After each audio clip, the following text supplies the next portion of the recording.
Hello viewers, আসসালামু আলাইকুম। আশা করি সবাই ভালো আছেন। এই মুহূর্তে আমি হাজির হয়েছি আপনাদের সামনে নতুন আরেকটা টপিকস নিয়ে। আশা করি এই টপিকসটি আপনাদের অত্যন্ত ভালো লাগবে। টপিকসটি কি? টপিকসটি হচ্ছে বাংলাদেশের বর্তমান অন্তর্বর্তীকালীন সরকার। এই সরকারের গঠন, কেন গঠন হয়, এই সরকারের সফলতা এবং ব্যর্থতা নিয়ে আজকে সংক্ষিপ্ত আলোচনা করব। ঠিক আছে? ওকে। টপিকসটা হচ্ছে কি? বাংলাদেশের অন্তর্বর্তীকালীন সরকার। ওকে। বাংলাদেশের অন্তর্বর্তীকালীন সরকার, এই সরকার কি আর কি কি নামে ডাকা হয়? Okay, interim government, provisional government, emergency government বা ট্রানজিশনাল গভর্নমেন্ট। অর্থাৎ কি বললাম, অন্তর্বর্তীকালীন সরকারকে কি কি নামে ডাকা হয়? Interim government, provisional government, emergency government, transitional government নামেও ডাকা হয়ে থাকে। ওকে, এটি কেন গঠিত হয় বা কখন গঠিত হয়? ইংলিশ ডিকশনারিতে বলা হচ্ছে when state collapse or revolution, civil war or economic collapse started in a country. যখন একটি দেশের পতন শুরু হয় বা ওই দেশে কোনো বিপ্লব চলতে থাকে বা সিভিল ওয়ার গৃহযুদ্ধ চলতে থাকে কিংবা অর্থনৈতিক পতন হয়, তখন একটি দেশে মূলত কি অন্তর্বর্তীকালীন সরকার এসে থাকে। ওকে, এই অন্তর্বর্তীকালীন সরকারের কাজটা কি আসলে? এই অন্তর্বর্তীকালীন সরকারের কাজটা হচ্ছে reform the state constitution and other administrative reform for better country বা বেটার স্টেট লাইকওয়াইজ বাংলাদেশ। আমরা যদি বাংলাদেশের কথা চিন্তা করি, যে জুলাই বিপ্লব, এই যে জুলাই বিপ্লব বা বাংলাদেশের যে একটা রেভলিউশন হয়ে গেছে, এই রেভলিউশনের কারণেই কিন্তু বাংলাদেশে নতুন একটি অন্তর্বর্তীকালীন সরকার আমরা পেয়েছি। ঠিক আছে? এই অন্তর্বর্তীকালীন সরকারের কাজটাও ঠিক একই রকমই, reform the state constitution other administrative reform. অর্থাৎ বাংলাদেশে যে অন্তর্বর্তীকালীন সরকার হয়েছে, সেই সরকারের কাজটাই হচ্ছে মূলত কি বিভিন্ন প্রশাসনিক সংস্কার করা, সংবিধানের সংস্কার করা, স্বাধীন নির্বাচন ব্যবস্থা গড়ে তোলা। এই কাজগুলো হচ্ছে কি মূলত অন্তর্বর্তীকালীন সরকারের মূল কাজ। ওকে, আমরা যদি চিন্তা করি যে এই পর্যন্ত, ঠিক আছে, এই পর্যন্ত বাংলাদেশে কতটি অন্তর্বর্তীকালীন সরকার হয়েছে? ঠিক আছে, এই পর্যন্ত বাংলাদেশে মূলত দুটি অন্তর্বর্তীকালীন সরকার হয়েছে। সে দুটি কি কি? ওকে, আজ পর্যন্ত হয়তো জানেন না যে দুইটি অন্তর্বর্তীকালীন সরকার হয়েছে। 1971 সালে বাংলাদেশকে স্বাধীন করার জন্য যে অস্থায়ী সরকার বা এই যে প্রভিশনাল গভর্নমেন্ট গঠিত হয়েছিল, সেটি ওয়ান কাইন্ড অফ কি অন্তর্বর্তীকালীন সরকার বা প্রভিশনাল গভর্নমেন্ট বা হচ্ছে কি ট্রানজিশনাল গভর্নমেন্ট বা ইমার্জেন্সি গভর্নমেন্ট। ঠিক আছে? ওকে, এই যে two interim government in Bangladesh.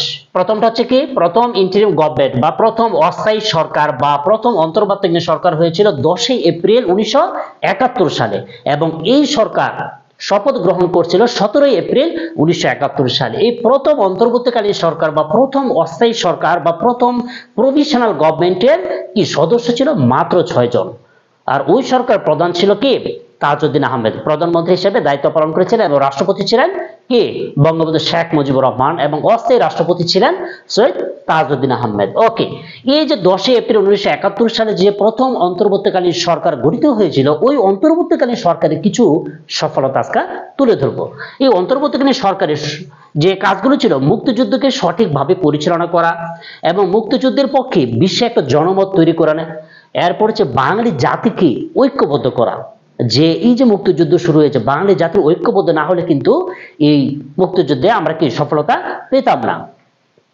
এরপর হচ্ছে রাষ্ট্রের কাঠামো সংস্কার এবং পুনর্গঠন। অর্থাৎ পাকিস্তান যে বাংলাদেশের যে বর্বর চিত্র এবং সবকিছু যে ধ্বংস করেছিল, সেগুলো একটা রিফর্ম করা, সংস্কার করা এবং নতুন একটা বাংলাদেশ গড়ে তোলাই ছিল সেই তখনকার সময়ের অন্তর্বর্তীকালীন সরকারের মুখ্য কাজ। এখন আমরা জানবো বর্তমান সময়ের অন্তর্বর্তীকালীন সরকার বা ইন্টারিম গভর্নমেন্টের কাজ এবং কিছু সফলতা। ওকে, ইন্টারিম গভর্নমেন্ট বা বর্তমান অন্তর্বর্তীকালীন সরকার গঠিত হয় 8 আগস্ট 2024, অর্থাৎ 5ই আগস্ট। আমরা জানি ঐতিহাসিক 5ই আগস্ট। এই 5ই আগস্ট বিগত সরকারের পতনের পর আমাদের নতুন ইন্টারিম গভর্নমেন্ট বা অন্তর্বর্তীকালীন সরকার গঠিত হয়। বর্তমানে এই সরকারের সদস্য হচ্ছে 24 জন, এবং সরকার অন্তর্বর্তীকালীন সরকারের প্রধান উপদেষ্টা হলেন ডক্টর মোহাম্মদ ইউনূস। ওকে, এই ইন্টারিম গভর্নমেন্ট বা অন্তর্বর্তীকালীন সরকারের যে কাজগুলো এখন পর্যন্ত প্রশংসনীয়, বা যে কাজগুলোকে সবাই প্রশংসা করছে সেই কাজগুলোর মধ্যে রয়েছে যে প্রশাসনিক সংস্কারের জন্য একটা টাস্ক ফোর্স গঠন করা হয়েছে। এরপর হচ্ছে চাকরি প্রত্যাশীদের জন্য আবেদন ফি এবং বয়সসীমা কে বৃদ্ধি করেছে, আবেদন ফি কমানো হয়েছে, যেটা এক সময় ছিল কি প্রত্যেকটা আবেদনে 700, 800 এবং কি 1000, 1500 টাকা করে, গেস্ট ফিল্ডে চাকরির জন্য 1500 টাকা করেও ফি নেওয়া হয়েছে, যেটা চাকরি প্রত্যাশীদের জন্য কি খুবই বার্ডেন ছিল। বর্তমান সময়ে সকল চাকরিতে 200 টাকা ফি নির্ধারণ করা হয়েছে, যেটা আমার দৃষ্টিকোণ থেকে তো এটা একটা খুব ভালো উদ্যোগে বলবো। আমি মনে করি যে পুরো বাংলাদেশ এটাকে স্বাগত জানিয়েছে।